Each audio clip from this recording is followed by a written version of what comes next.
So you have a stressful household. Yes, that's what comes with having kids. But there are some things you can do to minimize the stress. And I say everything you need to know to minimize the stress comes from one word. And that word is milk. Yes, milk. Think for a moment. Three scenarios. Scenario one, kid comes into the kitchen and says, milk. Do. How you respond to that child's question at this point is very important.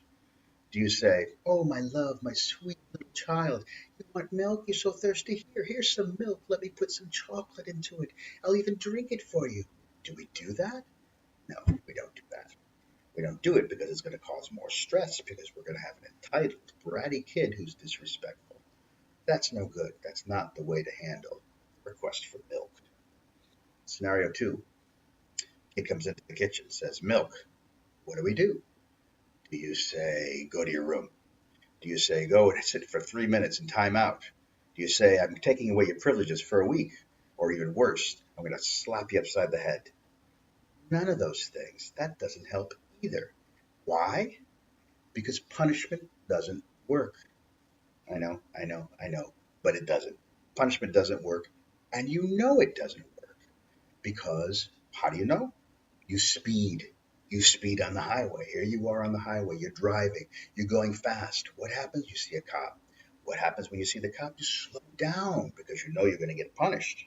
You keep going. You slow down, pass the cop, and you slow down for 2 minutes. And after 2 minutes, you're back up going 80 miles an hour again. What does it show? It shows that punishment doesn't work. It only works in the short run when the punishing agent is there, the cop. Or it works in the long run only if the punishment is debilitating. So if that cop stopped you, gave you a ticket for $1 million, and sent you to hard labor for 10 years, never, ever speed again. But that's not punishment. That punishment destroys relationships, it destroys people, it destroys bodies, and that's not going to work with kids.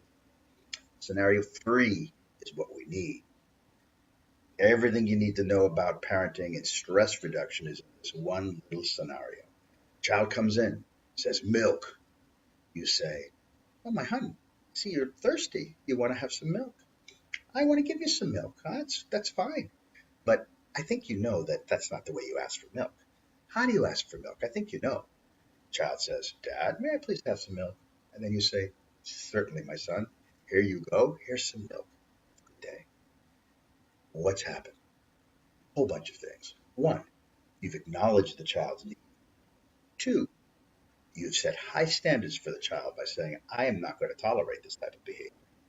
Three, you have shown the child the correct way to be, while four, caring for the child. And five, you don't give the child the milk until they produce the behavior that you're looking for.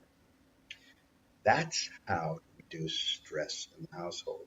Not through punishing and getting the kid to do what you want, not by giving in to the child because we love the child and want them to feel so good. It's by having high standards for our children, loving our children and caring about them, and teaching them how to be successful in the world. All of this because of